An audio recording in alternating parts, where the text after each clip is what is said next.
ئێمە ئەمڕۆ ستافێک لە وەزارەت لەگەڵ بەڕێز بریکاری وەزیر لەگەڵ بەڕێز بەڕێوەبەری پشکنەر بەڕێز بەڕێوەبەری گشتی چاودێری و گەشەپێدانی دوهۆک هاتینە لای بەڕێز قایمقامی ئاکرێ کە پشتیوانێکی تەواوی دام و دەستگاکانی ئێمەیە لێرە.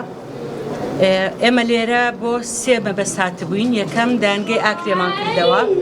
هەروەها تاک پەنجەرەی تۆڕی پاراستی کۆمەڵایەتیمان کردەوە کە خزمەتێکی گەورەیە بە کەمەندامان، و هەروەها ئێستاش ئۆتیزمی سنتەری ئۆتیزمی ئاکرێمان کردەوە. ئێمە هەوڵمان ناوە لەم کابینەیەکە لە زۆرترین شار و شارۆچکە و قەزاکان سنتەری ئۆتیزم بکەینەوە، لەبەرەوەی کە بەڕاستی ئەرکێکی گرانە لەسەر کە سوکاریان لای ئێمە فێری قسەکردنیانەکەین، فێری تەرکیزکردنیانەکەین، بە بەردەوامی خولی ڕاهێنان بۆ ستاف و بۆ کە سوکاری مناڵەکانی ئۆتیزمی شەکینەوە. هەروەها هەوڵمان ناوە لە زۆربەی قەزاکان و شار و شارۆچکەکان تاک پەنجەرە بکەینەوە بۆ تۆڕی پاراستن کە تایبەتە بە کەمەندامان، بۆ ئەوەی کە کەمەندامان لە باتی ئەوەی چەند ژوورێک بکات بە قادرمە سەر بکەوێت تووشی عەزیەت ببێت لە یەک شوێن هەموو مامەڵەکانی بۆ بەڕێوە بچێت. ئەوەی پێمان بکرێت لە هەر قەزایەکی کێشکە نەمانتوانیوە تا ئێستا بیکەینە تاک پەنجەرە لە هەوڵی ئەوەیان کە هەمویان بکەینە تاک پەنجەرە بۆ خزمەتی کەمەندامان.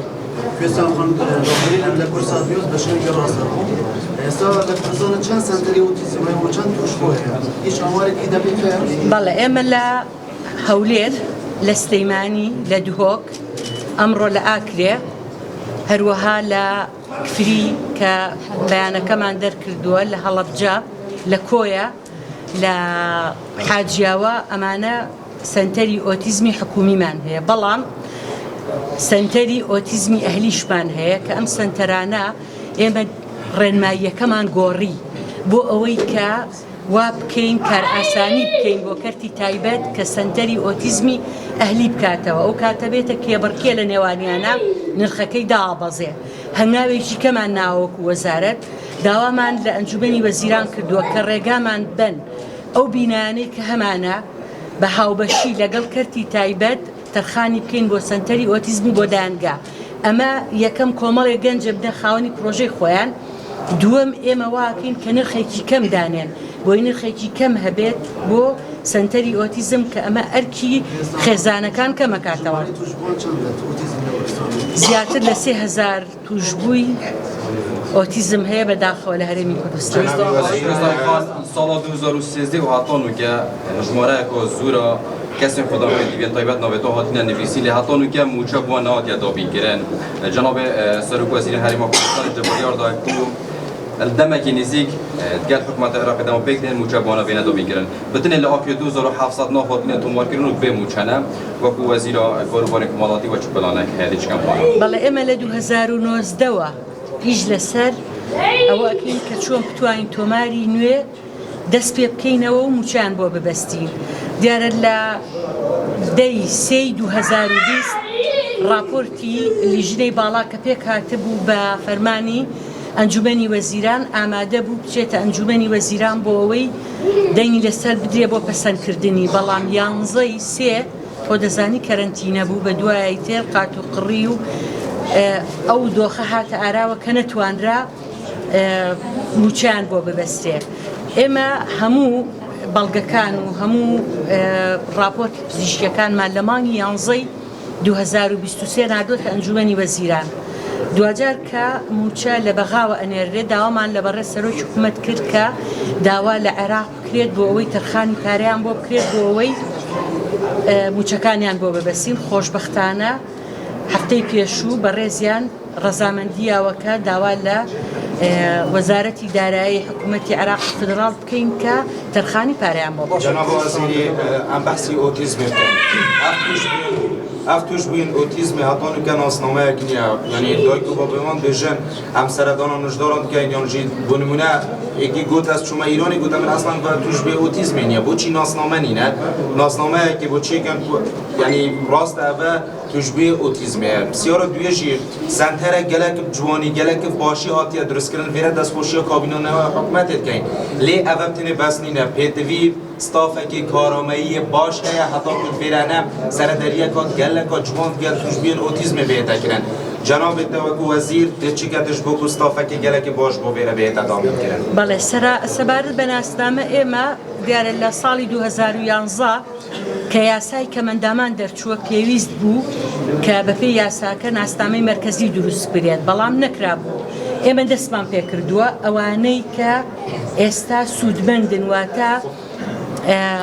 موچەیەکیان هەیە هاوکاریان هەیە هەمووی ناسنامەمان بۆ کردوون و ئەمانش کە موچەیان بۆ بڕایەوە بە دڵنیاییەوە ناسنامەیان بۆ بکەین و جۆری ناسنامەکەشمان گۆڕیوە بەوەی کە بتوانێت موچەشی پێوە بگرێت سەبارەت بە ستاف ئێمە نووسراومان کردووە بۆ نووسینگەی بەڕێ سەرۆکی حکوومەت کە ستافێکی سیکەسی بۆ سنتەری ئۆتیزمی ئاکرێ هەروەها ستافێکی سیکەسی بۆ سنتەری ئۆتیزمی کفری دابین بکە و دڵنیام بەڕێزیان هەموو جارێک بۆ سنتەری ئۆتیزم بە تایبەتی بۆ دامەزراندن یەکسەر بڕیاری دەرکردووە هیوادارین کە لە مانگی پێنجە بڕیارەکە دەربچێ و ئەو ستافە دەست بەکار بێت. باشه برای کوێستان از حکومت کانال سپیده سبورت روش و زندان نوباری ما کردستان یعنی بری اون که چند راپورتر بلاغ بود و هم راپورتر فراوی مافی مروی بود هم جناب دولتی حتی امریکی یعنی تقصیر چندی کرد بود حتی راده که بجن روش کسی زندان کرد نو زندان دا یا باش نیه جه زندانیان یا بچوکه وقت کاری هوای سرکی بود پرسیواچ پنگ و کووید زایدم بسیار دوی سبورت و گراندنا موچه کسی چوبزیری و خزانه اوی دو برگیاس بافکاسانی فقید لدوای برینی بودجه حکومت عرب لگام بغداد و ام موچه بردراب و ام بلین پرسه چند گوی کنه ام موچه دوباره پیدا میشه سەبارەت بە ڕەوشی زیندانیان ئێمە من دە زۆر جار لە مقابلەکانم باسم کردووە کە ئێمە هاتووین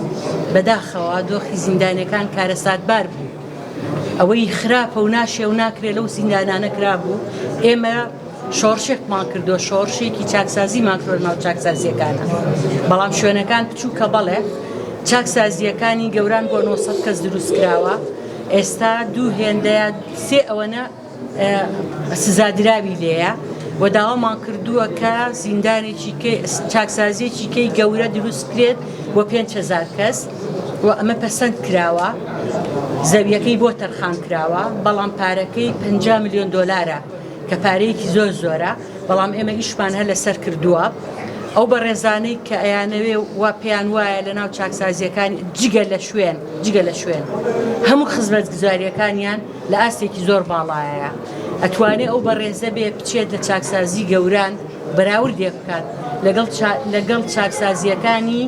عێراق لەگەڵ چاکسازانی وڵاتانی دەوروبەر بزانێت کامی لە چ ئاستێکایە وەزیری دادی عێراق هاتۆتە لای من چۆتە چاکسازی گەورانی سلەیمانی پێی وتوم کە چاکسازی ئێوە لە چاو چاکسازیەکانی عێراقا وتێلی پێنجەستێرەیە ناڵین هەموو شتێک بە دڵی ئێمەیە بەڵام بەپێی ئەو ئیمکانەتی لە بەدەستپانایە بەپێی ئەو بینایانە ئەوەی لە دەست ئێمە هاتووە ئەم ستافەی کە ئێستا لە وەزارەتین درێخیمان نەکردووە سەبارەت بە پارەی تۆڕی پاراستنی خێزان طبعاً کۆتا موچەیان لە مانگی 12 مانگی 9 2015 وەرگرتووە ئێمە ئەویش لەوەتی هاتوون ئیشمان لەسەر